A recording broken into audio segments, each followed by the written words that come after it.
Hello everybody, my name is Zach, aka The Weather Gamer, bringing you another draft analysis here. I don't know if the other ones have gone up by the time this one goes up or not, but we're back in PBAL. This is the league run by Aaron. It is a Wi-Fi league. So for those of you keeping track at home, that's 2 Wi-Fi leagues and 1 Showdown league, which I'm actually kind of happy with that balance. I like playing Wi-Fi. I've truly enjoyed it. I hope they fix the timer, but I do like it. And sorry, I forgot to turn my phone down again. Still rusty, but yeah. Chicago Beartics, once again, out of retirement. We're not retired. The Beartics just are the logo that I don't use very often. And it also kind of happened this way because I forgot to tell Aaron to change the team I was going to run under the Corviknights banner, but we're the Beartics. So again, I don't know which videos have gone up when, but similar to LDL, we ended up with the first overall pick. I don't know if Aaron and Jet just rigged it because I'm unretired and they wanted to give me the first pick or whatever, but I'm joking. I RNG'd pick 1, so huge board ahead of me. Anything and everything, except for like Ubers and what else did Aaron ban? Pull that up here. PBAL. Tier list. Who got banned? So neither Calyrex, obviously. Galarian Darmanitan was banned. All the Ubers were banned. Both Curums, obviously, because they're both Ubers now.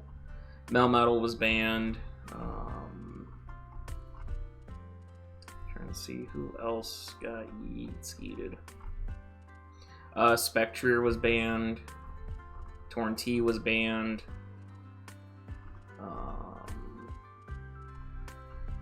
Those two kind of surprised me a little bit, but yeah, first overall pick. I have a certain mon in another league, so I didn't want to take it there, and part of this retirement situation while I was gone for a month was I was laddering, learning to use different play styles, learning to play a little more balanced, learning to hazard stack and all that, because I need hazard support for a lot of these mons. But I came back. I said I was never going to draft it again, but I came back around.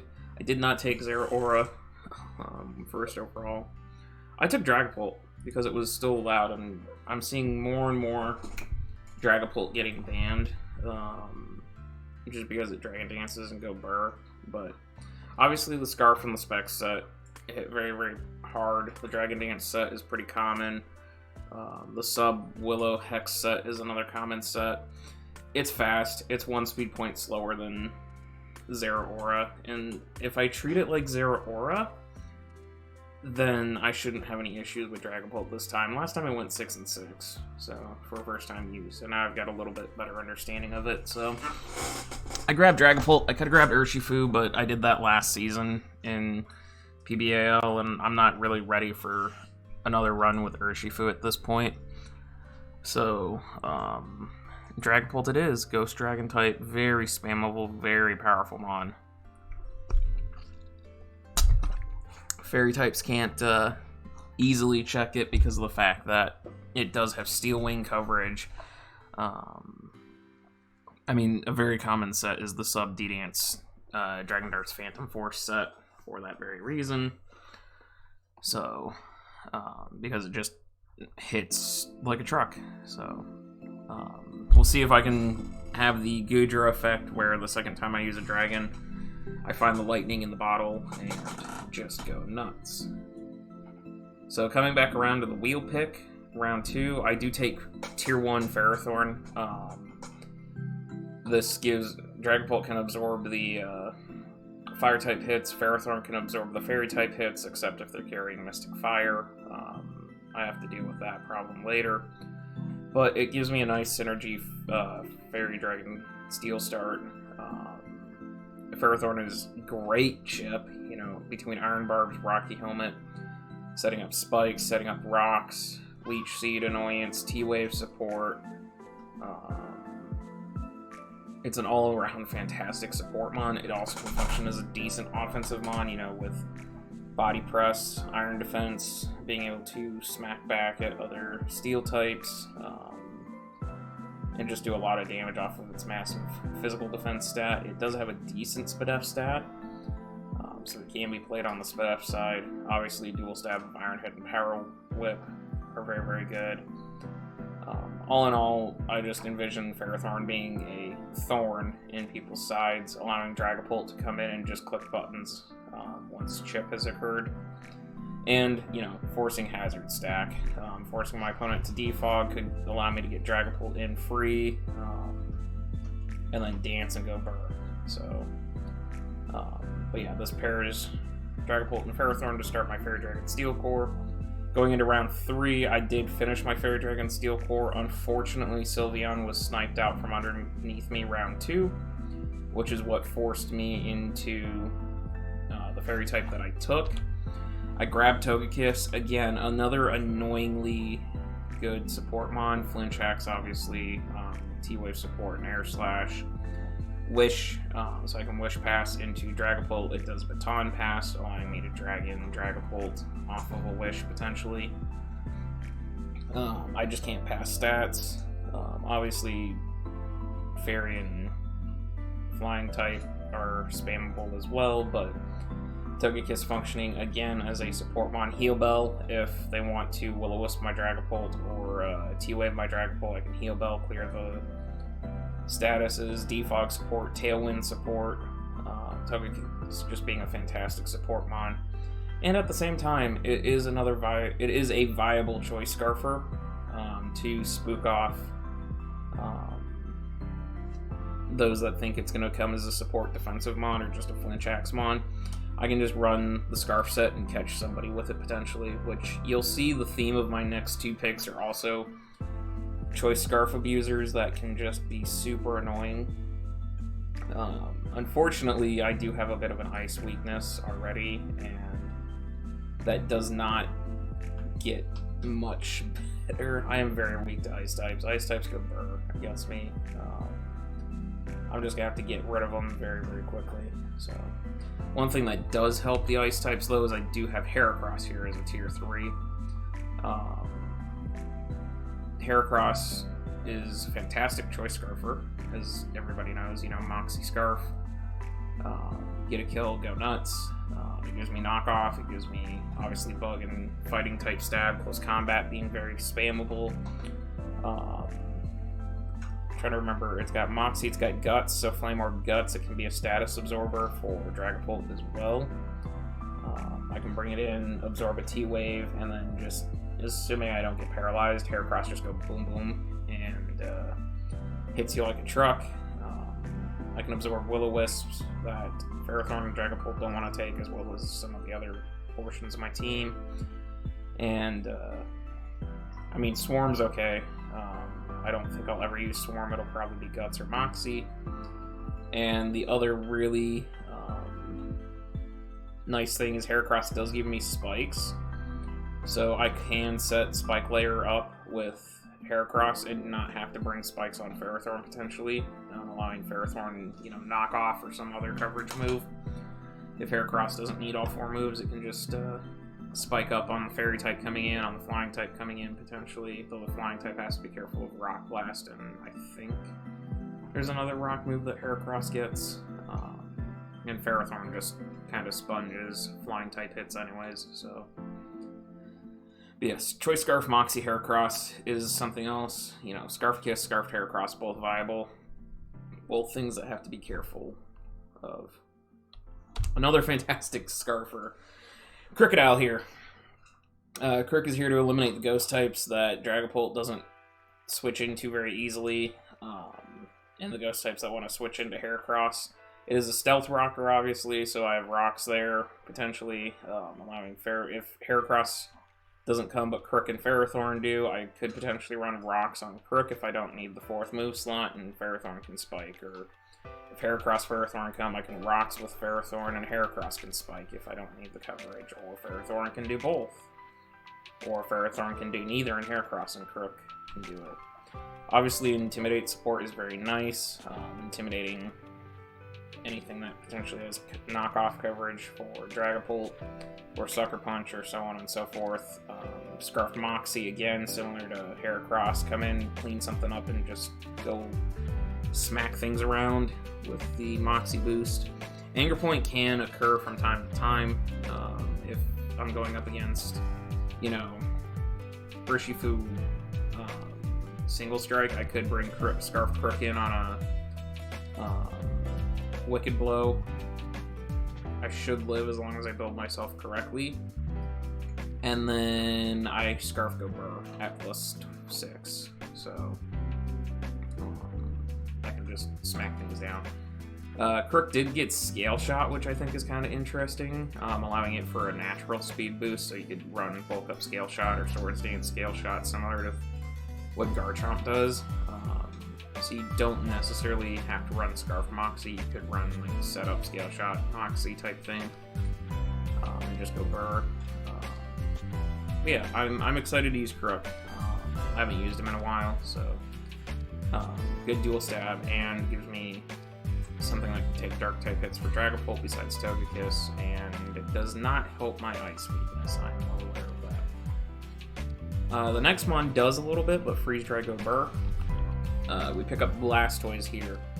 I'm good for one Shell Smash game this season. I will get a Shell Smash sweep at some point this season with Blastoise, and then the rest of the time it probably won't do a whole lot. Just because every time I use Blastoise, I somehow manage to pick up a Shell Smash sweep.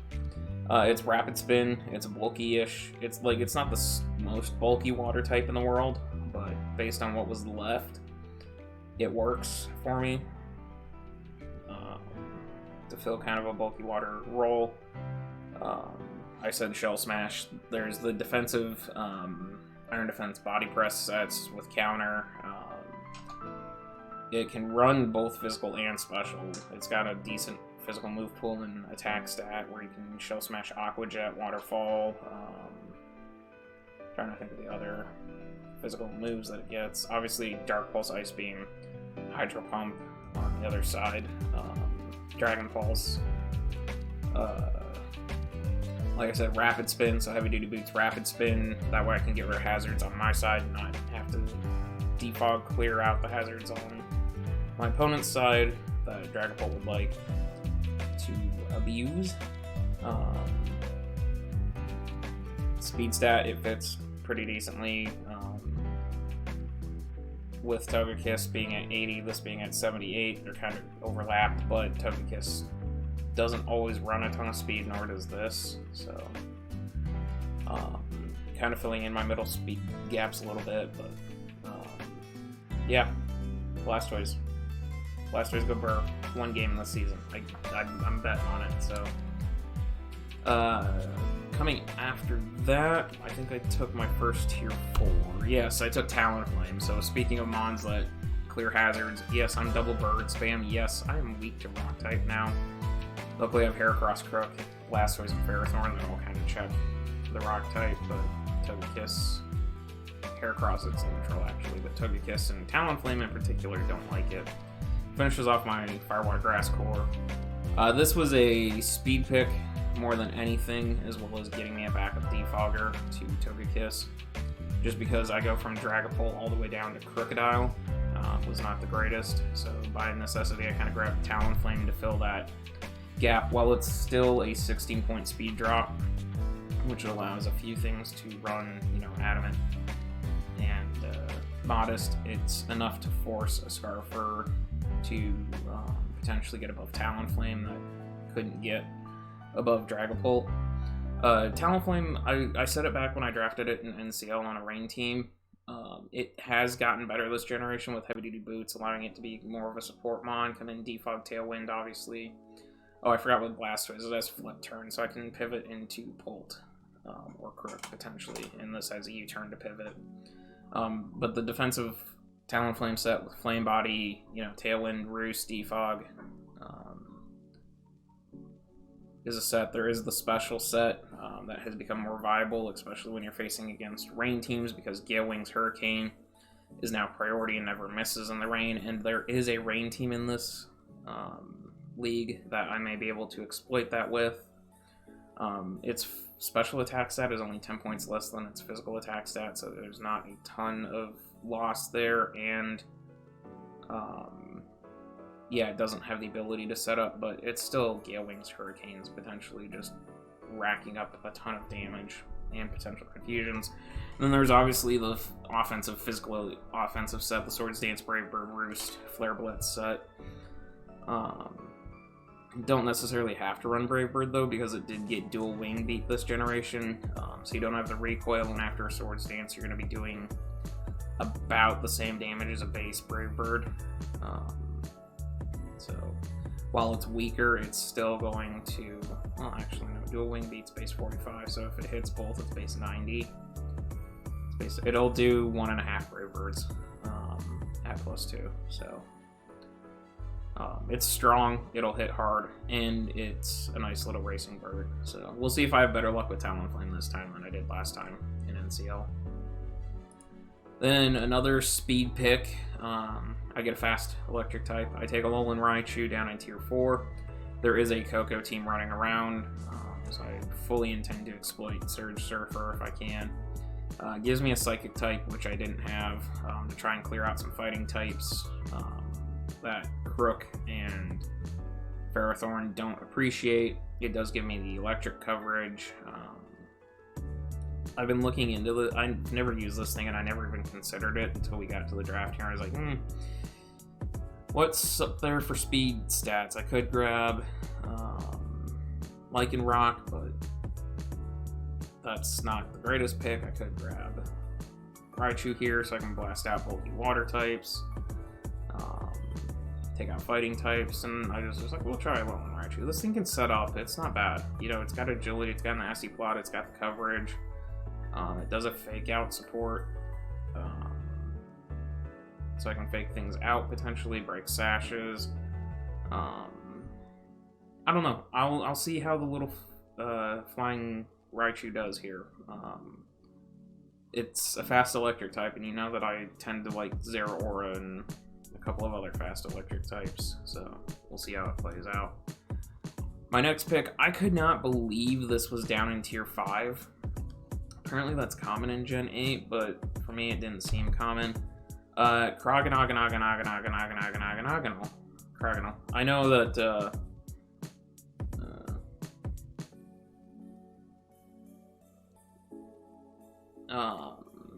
you know, it's Rapid Spin and it's Defog, so it can take care of hazards. It's Levitate, so the only hazard it has to worry about is rocks, which Heavy Duty Boots takes care of. So it's a good hazard clear, it's a good Spadef wall, it's a terrible physical defense wall. I don't know, I've drafted this thing in the past and I've never used it. Like, I brought it maybe to 1 or 2 games to hazard clear and that was it. But we'll see. We'll see how it goes. Neither of my tier 5s I really see accounting for much, but the fact that this was down there, it's a 105 speed stat, so it kind of fits between Crocodile and Alolan Raichu a little better. And I can potentially Choice Scarf this thing. Somebody brought this Choice Scarf versus me recently to try and take on my Garchomp, so it is something that I can consider against opposing Garchomps in that, but I don't know. It's interesting, to say the least. And the last tier 5 was garbage. For Aaron's tiers, like, there was nothing in tier 5 that was viable, honestly, besides Krog, and also the fact that I was able to pick that up this late in the draft, you know, was huge. The last one I got, it's not, again, it's a bulky water, but it's not a super bulky water. It's discount Toxapex. I got Marini here, gives me T-Spikes. I can sponge hits with Eviolite, but again, it's discount Toxapex. If it wasn't for the fact that Ferrothorn was a tier 1, if Ferrothorn was a tier 2, more along the lines of what you see in most draft leagues, I would have been able to take Toxapex as well. I wouldn't have had Blastoise, I would have taken Hex, Ferrothorn, and then I would have upgraded Marini to another tier 4.